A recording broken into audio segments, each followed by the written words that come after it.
Good afternoon, everybody, and welcome to UC San Diego. And for those of you who don't know me, I'm Pradeep Khosla. I'm the Chancellor of UC San Diego, and it is so good to see so many familiar faces. I remember the first time I attended this forum, I hardly knew anybody. And since 2019, which was the first year, this actually has become one of my favorite events. So much so that when I don't get invited to the panels, I get upset.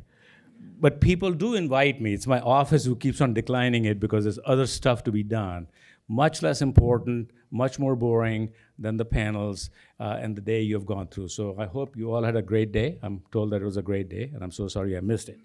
Okay, so at UC San Diego being a Pacific-facing campus, or a campus on the Pacific, we're not just facing the Pacific, we're on the Pacific. And we have a great interest in all issues, socio, techno, economic, and security-oriented as it relates to the nations on the Pacific. And I think we have been one of the leaders in this area. And the department used to be called IRPS and then changed its name to Global Policy and Strategy, which I think is more representative of institution that has great science, that has great medicine, great life sciences, great social sciences, and to inject in there a strong dose of policy. I was going to say fact-based policy, but maybe that's not common anymore. But that's just me. Okay, so I am really, really glad to be here. Let me just say a few thanks to a few people out here. Dean Caroline Freund, thank you for your leadership. I mean, she's been here, I was going to say 3 years, but maybe I'm off by a year. But nonetheless, 4 years. See, I knew I was off by a year.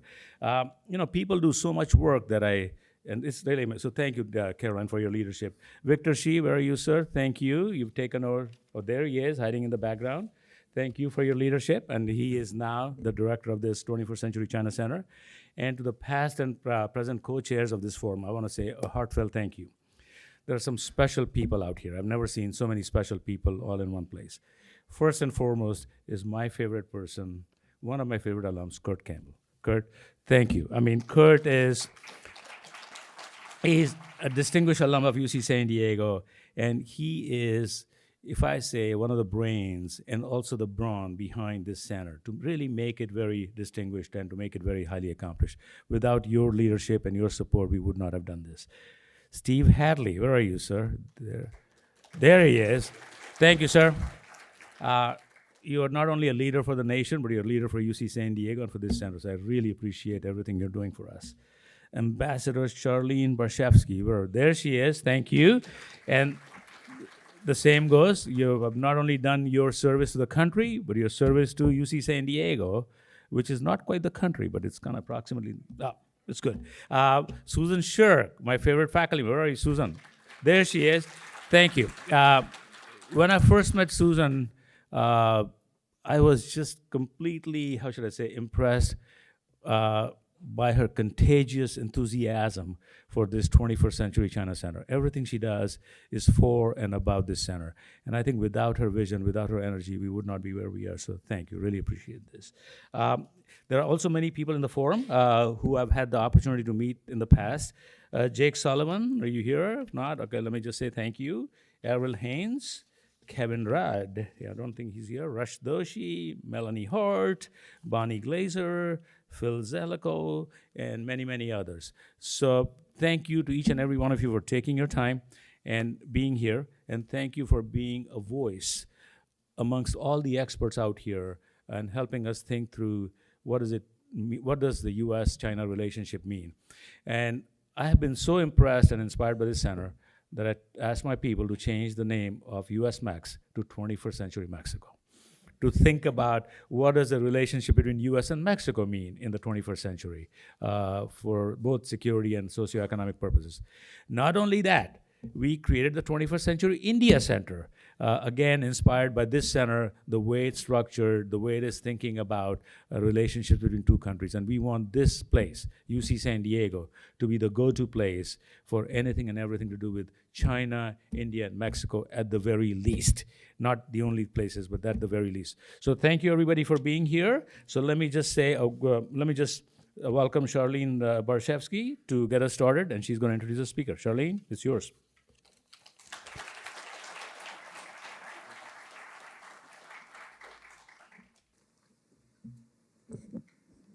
Thanks so much, Chancellor. It's a pleasure to see you and a great pleasure to be here. And we're very grateful for your longstanding support of the China Forum. This public lecture is named in honor of Professor Susan Shirk, an eminent scholar of China, a practitioner of diplomacy, and a tireless advocate for sound, evidence-based U.S. policy toward China. Among her many accomplishments, Professor Shirk founded the 21st Century China Center more than a decade ago. And this lecture series was established in her honor in 2021 as part of the UC San Diego Forum on U.S. China Relations. Since its inception, this lecture series has brought together a distinguished group of speakers shaping U.S. China relations, including the Honorable Kevin Rudd, the Honorable Stephen Hadley, and a thought leader, Fareed Zakaria. Today, we're very honored to welcome Dr. Lael Brainard to give the 2025 Susan Shirk Lecture. Her remarks will be followed by a brief chat between the two of us, and then audience Q&A. But first, let me introduce Dr. Brainard. Lael Brainard is Distinguished Fellow at Georgetown University's Pissarro Center and Senior Fellow at the Harvard Kennedy School. She previously served as the 14th Director of the National Economic Council in the White House, Vice Chair of the Federal Reserve Board, Undersecretary of the Treasury, and G7 Sherpa.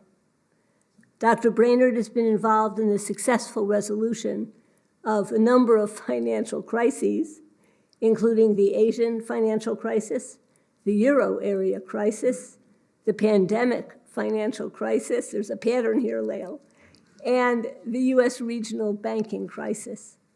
And she has been engaged in high-level economic diplomacy with China on financial matters at Treasury and at the Federal Reserve, and on trade and industrial policy at the White House. Dr. Brainard was Assistant and Associate Professor of Applied Economics at MIT Sloan School, and she founded the Brookings Global Economy and Development Program. She received a BA with University Honors from Wesleyan and a doctorate in economics from Harvard, where she was awarded a National Science Foundation Fellowship. She's a recipient of a White House Fellowship, the Alexander Hamilton Award, and the Harvard Centennial Medal. Dr. Brainard, it's a great pleasure to welcome you here.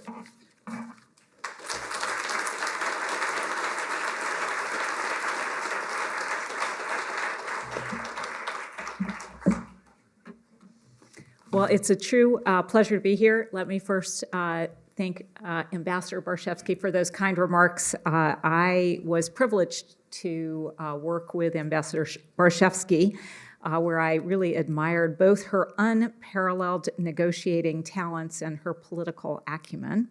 I also want to thank Chancellor Khosla, Dean Freund, Director Shi, and the co-chairs of this terrific forum. It's really very impressive. And also to say how honored I am to deliver the Susan Shirk Annual Lecture. I have long admired Susan for her critical contributions to our understanding of China, to building bridges between the U.S. and China, her contributions to policy at the highest levels in the U.S. government, and of course, training the next generation of top China scholars. And most of all, she's a wonderful friend to us and to so many people here today. So this is truly a privilege for me. I want to talk a little bit about where we've been on trade and financial policy with China, and then talk about my assessment of where we are today. Sustaining America's edge relative to China in strategic sectors of the future is one of the most important policy challenges facing America.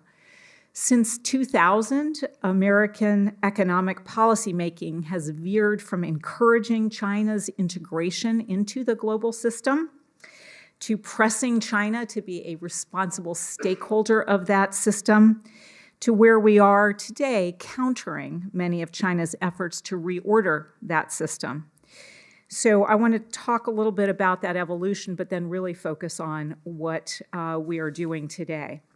U.S. administrations from both parties took a calculated bet that integrating China into the global trade and financial system would pay off for the United States and lead China down a liberalization path similar perhaps to South Korea's.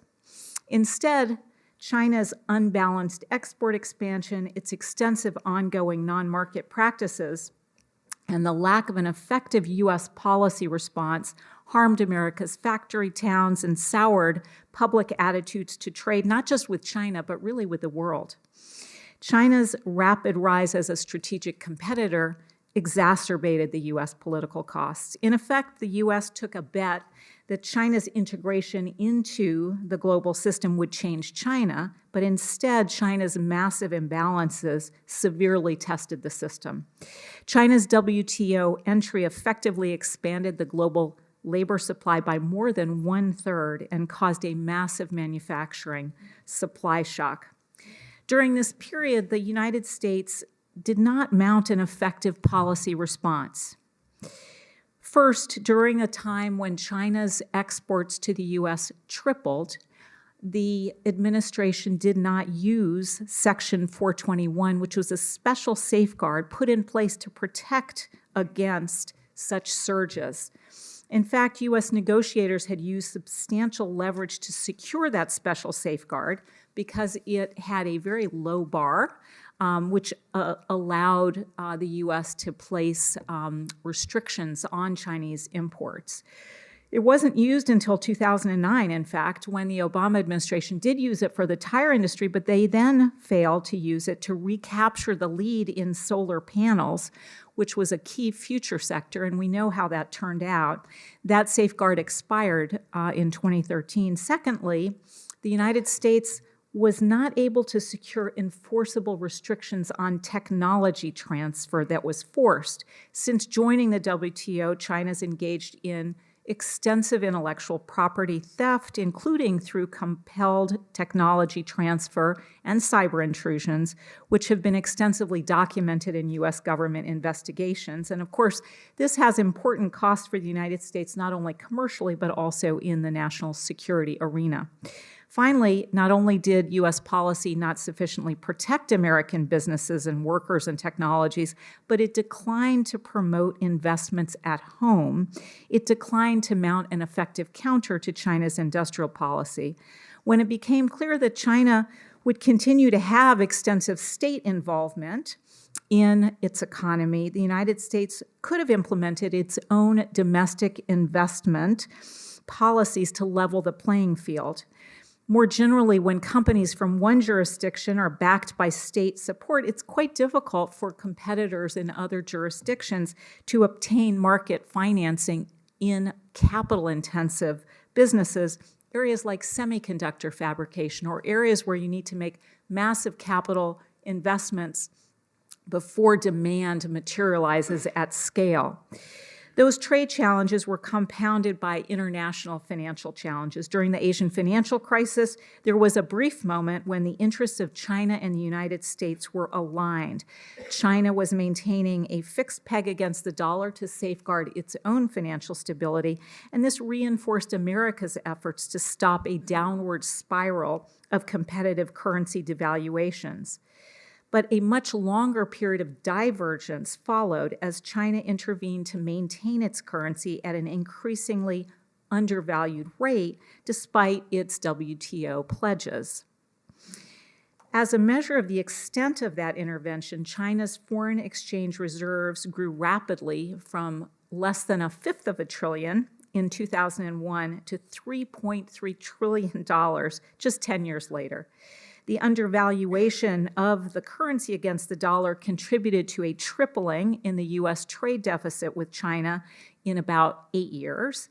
And of course, during that time, China's overall current account surplus surged from less than 2% of its GDP to 10% at a time when its GDP was rising very rapidly. And of course, experts have documented that this was one of the contributors to the financial imbalances that preceded the global financial crisis.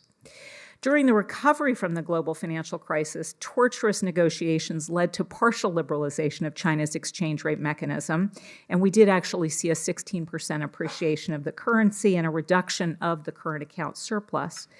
But it came at the expense of substantial recriminations. At the G20 summit in 2010 in Seoul, Korea, Chinese leadership sharply criticized U.S. quantitative easing and admonished the U.S. to run responsible monetary policy, taking into account the interests of foreign countries, which of course is not part of the statutory remit of the Federal Reserve.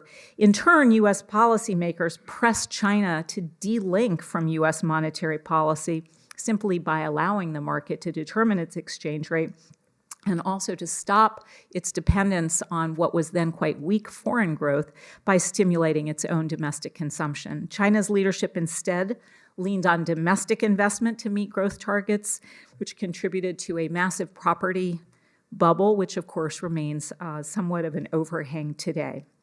Since that time, China's actually become an increasingly assertive challenger to the dollar-based system, despite being now accorded the rights of a major stakeholder in that system. China's RMB internationalization agenda, which started as a technocratic project to liberalize the exchange rate, has now morphed into a de-dollarization agenda to promote the RMB. China is championing cross-border central bank digital currencies and seeking to set the rules and standards governing those transactions by capitalizing on America's absence from this arena. And that's in part a reaction to the increasingly effective use of the dollar international payment system for sanctions by the U.S. and its allies in response to Russia's invasion of Ukraine. Starting with the first Trump administration, American economic policy has taken a much more confrontational approach on China. The first Trump administration imposed unilateral tariffs on China, which resulted in rates of between 7.5% to 25% on about half of U.S. imports from China. Of course, there was a phase one deal that was agreed by the Trump administration where China agreed to make an additional $200 billion in U.S. purchases, but there wasn't any enforcement mechanism, and those purchases actually fell short. The Biden administration continued a more confrontational approach, but focused it on strategically and commercially strategic sectors. It combined trade protection with domestic investment promotion for the first time, as well as with export restrictions for sensitive technologies.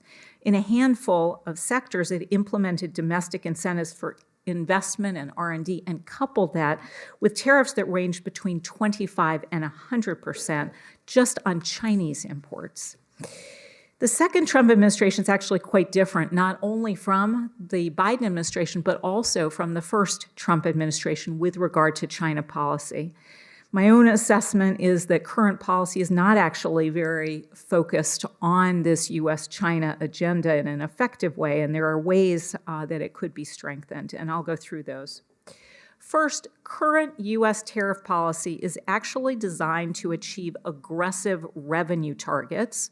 I think those are to compensate for tax revenue losses associated with the mega law, rather than to counter growing Chinese dominance in strategic sectors per se. As Secretary Bessent has stated, there is an equilibrium rate of tariffs that will lead to several $100 billion a year of revenue, which will correlate to several $100 billion less bonds that the Treasury has to issue. But tariff policy designed to maximize revenue raises costs for many American businesses as well, of course, as its consumers, and may hurt rather than help American businesses competing against China in key sectors of the future. A stronger approach would make sustaining American preeminence in vital sectors the core objective of tariff policy, instead of raising $300 billion in tariff revenues each year. An America First trade policy would strategically target tariffs on Chinese and Chinese-related imports just in vital sectors to enable U.S. producers to develop resilient supply chains that avoid a Chinese chokehold on any stage of production. Instead of raising prices on baby strollers and children's toys for American families, where no American jobs or businesses are really likely to emerge. An America First approach would apply tariffs based on a detailed mapping of supply chains and vital inputs to promote key domestic producers and workers. Instead, under current tariffs, America's big three auto producers actually face a significant cost disadvantage on auto parts and steel relative to their Japanese, British, and other European competitors that are benefiting from lower tariff-adjusted costs. Indeed, GM has so far reported a $1.1 billion loss in profits due to tariffs just in the second quarter of 2025. Secondly, at a time when we need allies and partners more than ever in the competition for strategic preeminence in key sectors, the administration's focus on tariff revenues has actually led to high tariffs on all trade partners, including allies and friends. In fact, the administration increased tariffs fourfold on Britain, which is not only a close ally, but we have a trade surplus with Britain. The administration appears to be calibrating tariffs on each country in proportion to the size and growth of the bilateral trade deficit just in goods, not inclusive of services, where, of course, the U.S. has significant advantages, magnified for idiosyncratic irritants, rather than to promote the competitiveness of U.S. producers vis-a-vis China in specific sectors. Indeed, current tariffs on security ally Canada are higher than those on China in a number of products. The focus on aggressive revenue targets and a hodgepodge of special irritants is leading to Smoot-Hawley level tariffs that risk driving our allies and partners into trade and supply arrangements to reduce their nexus to the United States. A more effective approach would attract rather than attack our allies and partners. While China 2.0 is bolstering production networks and investing in infrastructure with countries in Southeast Asia, Trump 2.0 is hitting them with high unilateral tariffs. A winning strategy would instead strengthen the position of the United States at the center of the tech stack and associated supply networks by partnering with friends and avoiding excess dependence on China. Third, the Trump administration has terminated most of the domestic production investment and sales incentives that were legislated to counteract China's industrial policies in strategic sectors. This is jeopardizing strategic private sector investments and the great jobs they're creating in factory towns across the country. Strengthening American preeminence can't be achieved by tariffs alone. We have to counter China 2.0 industrial policies with domestic policies of our own. That means investing in our strategic industries, promoting, not punishing, our science and tech ecosystem, and seeking to attract, develop, and retain the best talent in the world. Instead of systematically firing federal researchers, canceling university R&D grants, and ending visas for foreign students and researchers, we should invest in the partnerships between government, industry, and academia that have made the American innovation ecosystem the envy of the world. And we have to continue to attract the best talent in the world. Securing leadership in the most advanced AI models is going to require massive amounts of advanced chips along with compute power from all energy sources. So we should extend the investment, production, and R&D incentives both for advanced chip manufacturing and new forms of energy that were legislated in several important investment laws, many of which have now been terminated. Without the CHIPS Act and extensive diplomatic and commercial engagement, TSMC would not be producing advanced semiconductors in the U.S. today. Far from undercutting U.S. auto producers, the carefully designed incentives for EVs, batteries, and materials, along with innovative protections, such as the connected cars rule that was the first use of a very important new rule called the ICTS rule, provided the best shot for U.S. manufacturers to counter China's growing dominance of the global EV industry. In the absence of that targeted protection and promotion, we may cede the EV industry to China's strong competitors, along with the attendant benefits for advancements in autonomy and batteries. Far from discouraging energy production in the United States, the incentives in the investment legislation constituted an essential plank in our China competitiveness strategy.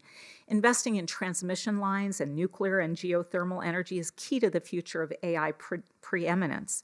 Paradoxically, the administration touted a pledge from Europe to increase their natural gas imports from the U.S. fourfold. But if actually implemented, this would lead to higher natural gas costs in the United States, according to Department of Energy analysis, at a time when energy from all sources will be key to powering both America's growth and our AI build-out. Fourth, the administration reversed export restrictions on advanced chips deemed to be vital in the race for AI leadership in order to secure a trade truce with China. The decision to reverse restrictions on China's access to advanced chips that are vital to inference and large-scale AI models has been described by a mainstream economic publication as a grave mistake at the worst possible time. Instead, to successfully prolong AI preeminence relative to China, which is vital to national security, we should maintain surgically targeted export controls on vital semiconductors as well as manufacturing equipment, and work with domestic producers and foreign partners to reduce China's chokehold on rare earths and permanent magnets. Finally, the current administration has taken aim at some of the key underpinnings of dollar dominance at exactly the same time when China is motivated to challenge the dollar's global status. Dollar dominance conveys important privileges. It enables the U.S. to borrow globally at a lower rate of interest in our own currency. That's estimated to save us between $140 to $200 billion a year in interest payments on the national debt.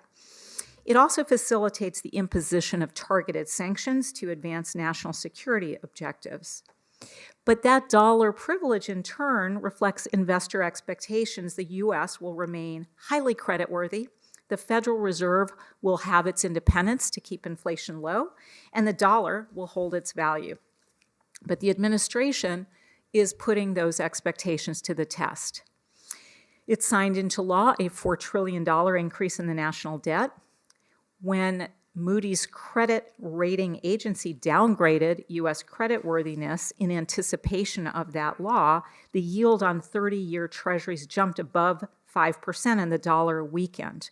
That is, of course, the largest increase to the national debt we've seen outside of an emergency.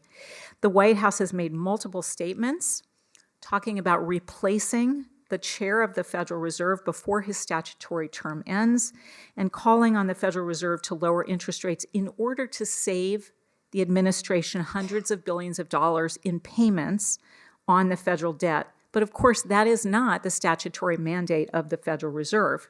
And investors would demand higher interest rates on long-term treasuries if they were concerned that the Federal Reserve would start prioritizing debt service over inflation control. Most recently, we saw the firing of the head of a statistical agency following a weak employment report, raising concerns about risks to the quality of U.S. data, which is critical for investors to maintain confidence in the United States.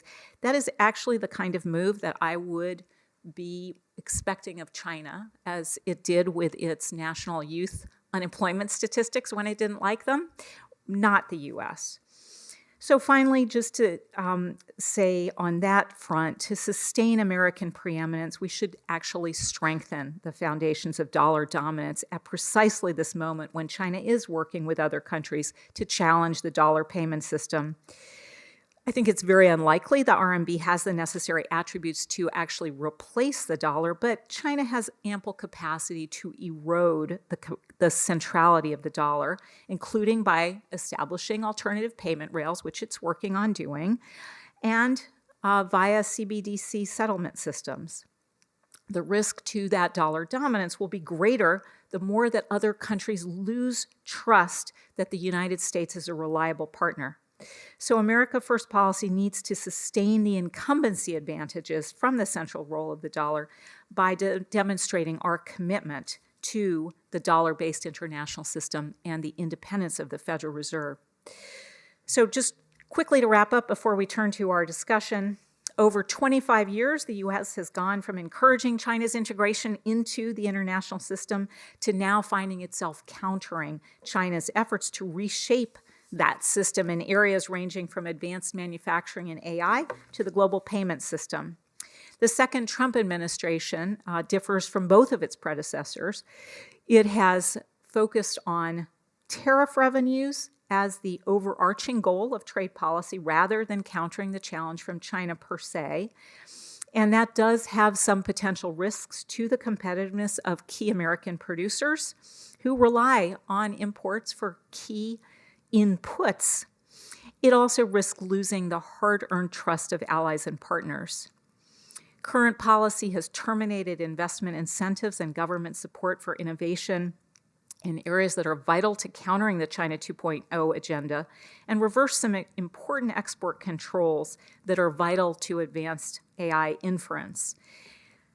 A better approach would prioritize strategic sectors of the future where it's vital to have a strong alternative to China 2.0 and couple trade protection with domestic investment promotion and export controls to enable our producers to compete effectively.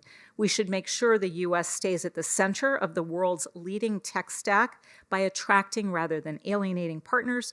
We should build up our strong universities and their partnerships with federal research and business, as well as our ability to attract the world's best talent to reinforce our innovation ecosystem, not tear them down. We should recognize that sustaining leadership in AI and other advanced industries requires extensive investment in advanced manufacturing and energy of many forms, and extend rather than extinguish domestic investment and innovation incentives.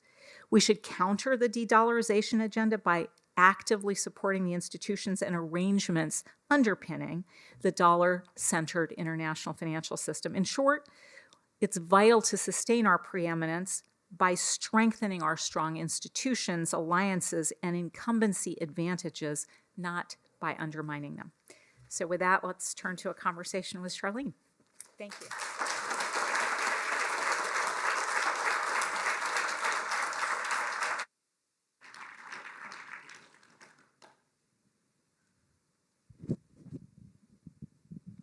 Thank you so much. That was absolutely fabulous. You've covered a tremendous amount of ground. Years. Tremendous amount of ground in such an expert way. You really are a singular talent. You really are. So it's really fabulous remarks, and I think a lot of food for thought for all of us. What I'd like to do is just drill down a little bit on a couple of the areas you touched on, but starting first with a bit of level setting for everyone in the auditorium. And so talk for a minute about tariffs. As you know, the Trump punitive tariffs have gone into effect. Every country in the world has been graced by tariffs ranging from 10 or 15% to 50%. This is Smoot-Hawley territory from the 1930s, upending the global system. The rationale, as you indicated, is revenue for the United States to make up for tax cuts, but also several other rationales have been posited by the administration. We can recall that the administration started its tariff policy by focusing on the trade deficit and the fact that the U.S. had been cheated. Tariffs were also supposed to reindustrialize the United States, as well as address, as you indicated, idiosyncratic issues. The question I have for you is threefold, I guess. One is, should we think of tariffs as a way to eliminate the trade deficit? Are those related to each other? Second, are tariffs a reliable revenue source for the United States? Is there a constancy about it? Are they fully predictable and so on? And third, will they help lead to the reindustrialization of the United States? Well, all the rationales that the Trump administration has thrown out at one time or another have some merit to them, but the way tariffs have actually been implemented does not actually fit those rationales very well. So if the goal is to reindustrialize, of course we're not going to reindustrialize across the full spectrum of manufacturing sectors. Maybe some people think that's a good idea, but again, the likelihood that we start to specialize in toys and baby strollers again, first of all, nobody is out there advocating this as a great workforce strategy or a great set of sectors of the future. And so it makes no real economic sense to impose the same high tariffs across a whole set of sectors. And it is punitive to domestic manufacturers who depend on some imports for their inputs. So what we're actually doing right now is undermining the competitiveness, for instance, of our auto companies quite severely. And that's an area, particularly in areas like EVs, where you have these this nexus to autonomy and batteries, where that is an area of future competitiveness that's extremely important. The second thing that you mentioned was the trade deficit. Well, it's these agreements on the face don't make much sense if you say, okay, I'm going to let you off with a 15% tariff, but you have to increase investment into the United States over a very short period of time threefold. Well, the flip side of the trade balance, the trade imbalance, is investment into the U.S. So if we are tripling investment in the United States by Japan and Europe, which are big investors in the U.S., that has to be counterbalanced with actually importing more. And so internally, some of these trade agreements don't make a huge amount of sense. And is it your view that this issue of competitiveness for the United States is of primary importance? In other words, that the administration should be doing everything it can to enhance our competitiveness, not disadvantage particular sectors or particular companies? So my sense is that there is a really strong both commercial and strategic rationale for choosing sectors that are really salient because they have a lot of spillovers to other areas, because they are important for national security, because there are big network externalities like in the technology area where, yes, it does make sense for the U.S. to try to help our innovative ecosystem compete effectively. And in a world where all countries have entirely market-based resource allocation systems, there is a rationale that one could make that the government should not be intervening. But that is not the world we live in. In a world where there is a very important competitor who has very extensive state allocation in resources, in capital allocation and other key resources, I think the government in the United States needs to be a partner to industry, or we will lose those leading positions. In addition to the way in which tariffs have been imposed, which has been an extremely coercive, almost demeaning, I think, manner. There's been a lot of concern expressed about the impact of tariffs on prices and on inflation. Prices, particularly with respect to consumers, but also obviously, as you were indicating, input costs for our industries. But 4 months after Liberation Day, what do we see? We see tariff revenue of over $100 billion so far. The S&P 500 generally trading at an all-time high. Inflation relatively muted compared to many of the worst case and even base case scenarios. The IMF just revised its global growth forecast and ooched it back up. And there's been no retaliation from our trading partners except Canada and China. But everyone else has been quiet. Were all the economists wrong to worry about these various impacts? Did we miss something, or is the picture incomplete? Yeah, so I think the picture is evolving. What we know is that the last time where the first Trump administration imposed tariffs on about half of Chinese imports at lower levels, it took 4 to 6 months to see those effects on prices, but the effects on prices were fully passed through.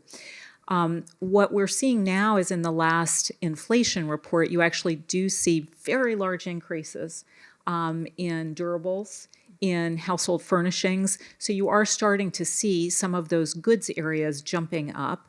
But the tariffs haven't actually been finalized until today. They still are not finalized with China.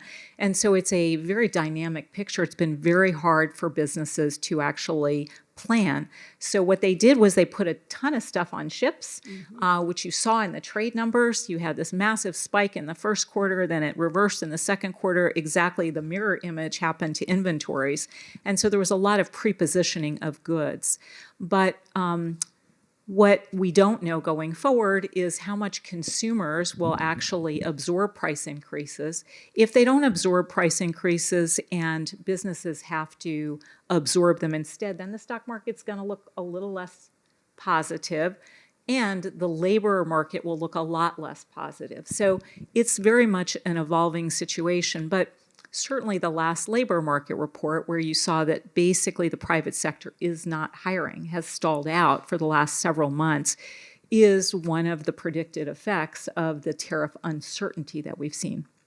Yeah, I was going to say, apart from the uncertainty, I recall during the first Trump administration, when high tariffs were put on imported steel, and the U.S. lost 168,000 manufacturing jobs, because the downstream impacts of those high tariffs filtered through to the prices of goods.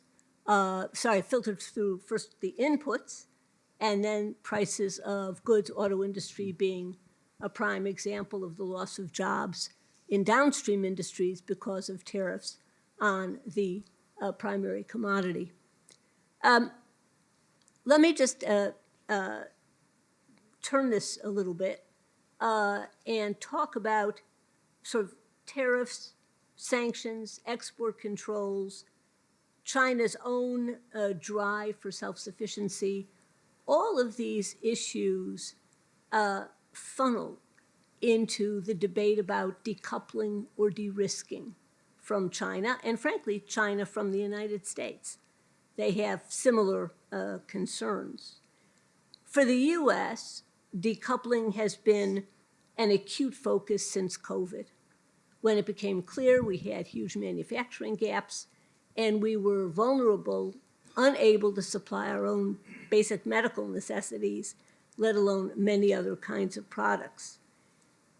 At the same time, though, China is the world's largest goods producer by a substantial factor. They are in every major category of the tariff schedules. They produce in every major category of the tariff schedules. There's no other country that does that. China's the central node in global supply chains. And, I mean, you know better than anyone, supply chains are sticky. They're very expensive to move, they're hard to move, and you often need specialized skills. And so there's China sitting in the middle of all of this, as the debate in the U.S. is about decoupling and de-risking and so on. So is it realistic? Could we decouple from China? Is that realistic? Is it necessary? I don't think it's desirable to decouple from China. I don't think that should be the goal of U.S. policy. Diversification should be the goal. De-risking is the most important goal. And I think we learned a great deal during the pandemic, and we learned a great deal when we really delved into supply chains in strategic sectors, that there are areas where China has just an absolute chokehold and where that is a very unhealthy dependency for the U.S. The answer to that was to do some of the things that I was talking about. So we need to create alternatives to dependence on any country, and particularly to a strategic competitor, by not just investing domestically, but also working arm in arm with other countries that have similar interests. And I think that is where this kind of indiscriminate, we'll just use our market power to impose very high tariffs on you and you're just going to have to eat it, that will come back around and really harm us, I think, over time, because we do need to just be very tough-minded about where it is not acceptable to be so dependent on a country that has quite different strategic interests, and have a plan. I mean, we've had some conversations at the forum. We have known for decades that we are excessively dependent on China for rare earths, and rare earths are critically important in strategic sectors.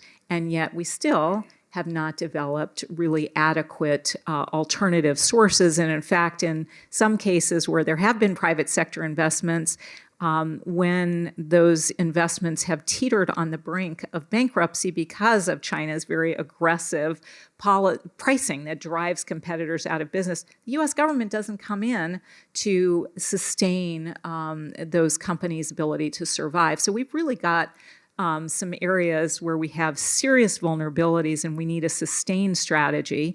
And unfortunately, that is not what we are getting currently. In fact, whatever the last administration did must have been terrible, so let's get rid of it.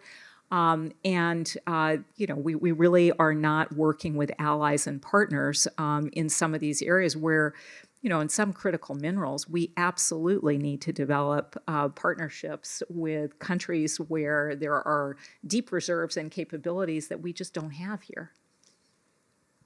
If China's economic system were like ours, would you have the same response?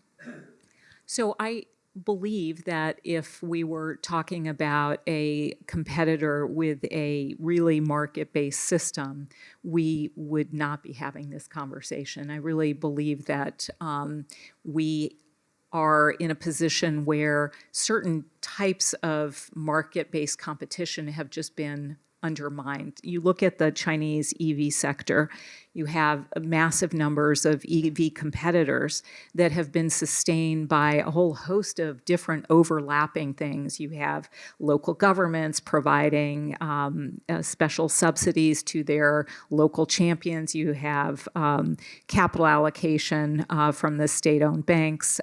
You have discriminatory regulations that mean that only Chinese companies get special, tax breaks when consumers buy them. You add all those things together, it'd be impossible really for U.S. EV companies to compete on a level playing field unless we countered with some policies of our own.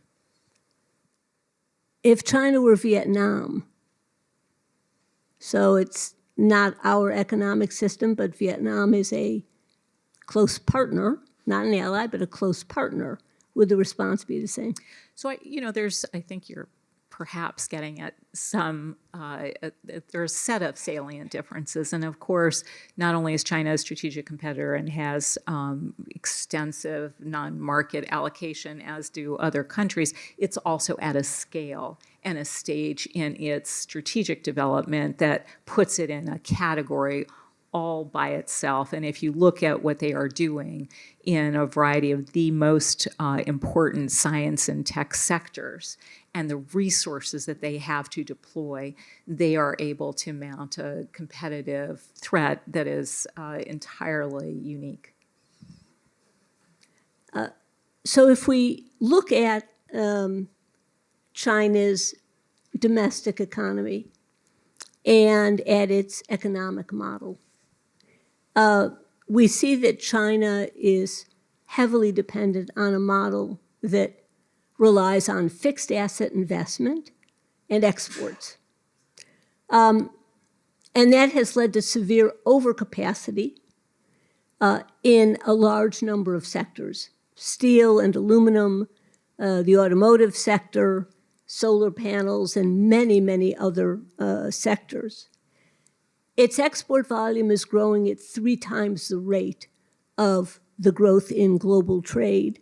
And China expects the world to absorb the deluge of exports. At the same time, as you alluded to, internal competition in China among Chinese domestic companies is ferocious, absolutely ferocious. It is a survival of the fittest domestic market. And that has led to what is being called involution, which is sort of a self-defeating cycle of excessive competition, damaging price wars, and deflation. So bad for China, bad for the global community. Why can't they move away from this? Why is there a persistence in this model? Yeah, so I think my interpretation of the current Chinese leadership is they haven't wanted to move away from this model.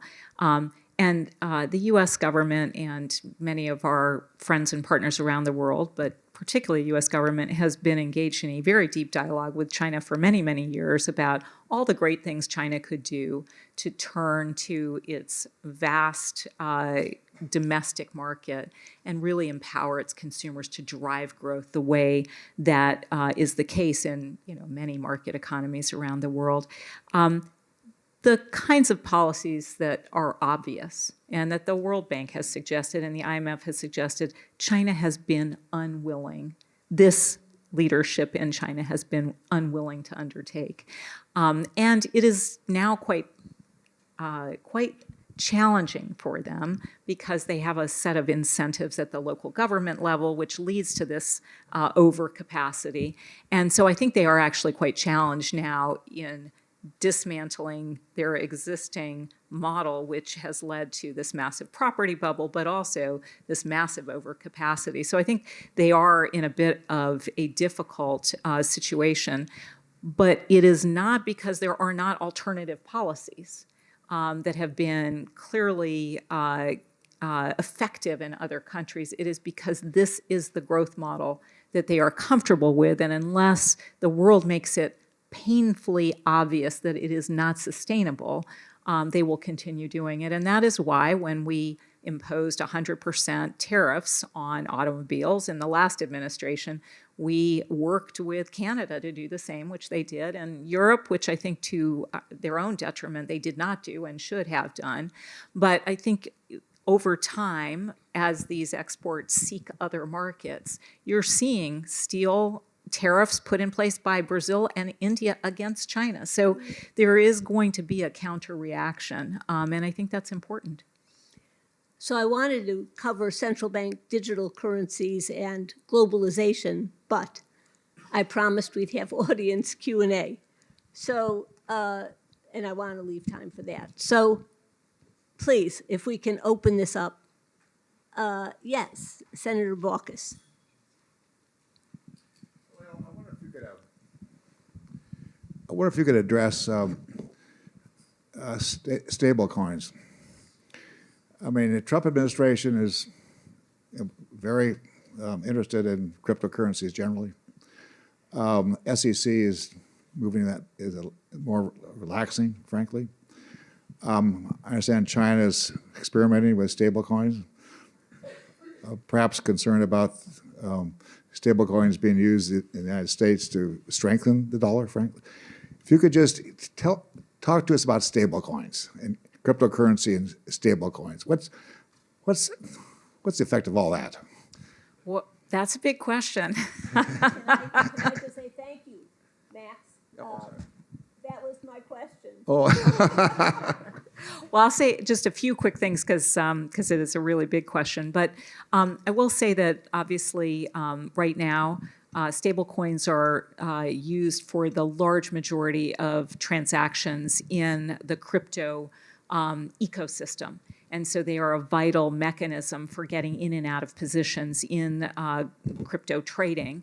And so the stablecoin bill that was just passed, it's very important to have clear regulations to make sure that when people think that they have a certain value of dollars that are represented by stablecoins, there's actually liquid assets that are behind that so they can get in and out of their stable coins into their bank accounts pretty quickly. So regulation here is extremely important, and we've just taken a step in that direction. More broadly in the international arena, there is a bet that's also being made by some countries on central bank digital currencies, which are an alternative in many respects. They can coexist. They can be the kind of foundational layer for stable coins. So think of them as kind of the wholesale version that stablecoin companies rely on. But when China is looking at central bank digital currencies, they're not really thinking about the crypto ecosystem or the payment system. They're really thinking about bypassing the U.S. dollar payment system because of the chokehold that system has on international payments. And their motivation is really very different. It is right now we can trace international financial transactions through the international dollar payment system, the SWIFT system, and that's why we were so effective in imposing sanctions on Russia. They would like to be able to have direct relationships with their trade partners where they basically transact in their own currencies with each other instead of going through the dollar, which means that they can evade that kind of perusal by the U.S. and by our allies. So there's two different things going on at the same time, and the development of U.S. stablecoins is not really a direct response to that. These two systems can coincide in a way that China could still go ahead with their CBDCs and develop bilateral relationships with Saudi Arabia and Singapore that bypass the dollar system, even with the U.S. having stable coins that are well regulated. Questions? Thanks, Lael. Terrific talk. In your conversations, mine, probably many that we have with Chinese officials about overcapacity, they typically say, you guys should be thanking us for all of the things we're producing efficiently. And of course, we say they should adjust instead. How do you think about that with regard to an industry like solar, where they've used all those subsidies and support, have 80% of the global market, and wiped out a lot of our industry, but we still need to electrify and have a green transition. What's the right mix of policies, and are there any trade-offs in those policies between strategically competing effectively and achieving a green transition? Yeah, so this was a huge area of debate over the last few years. If you look at the Chinese supply chain on solar, there are certain parts of that supply chain where literally, like solar wafers, they have 90% share. And so you could decide deployment is just so important for clean energy, for cheaper energy for households and businesses, that we're just going to give that whole supply chain away to China. But I think personally, as I looked at those choke points, anything that was over 70% to me seemed like something that we should at least have thought about and have a strategy for. And if we decided not to provide investment incentives and tariffs, we should have a very good reason for doing it. Perhaps we have real confidence that this is not going to be an important technology in the future. I couldn't get myself there on solar wafers, and that is why we actually did impose very high tariffs in that area, even though some of the downstream producers were worried about precisely what you're talking about, which is deployment. But 90% to me was simply too high, and that's why those incentives are there. Of course, as you know, they're all going away along with the incentives for consumers, so it's no longer really being debated. I think we have time for one more question. Yes, Carl. Hey, great talk, Lael.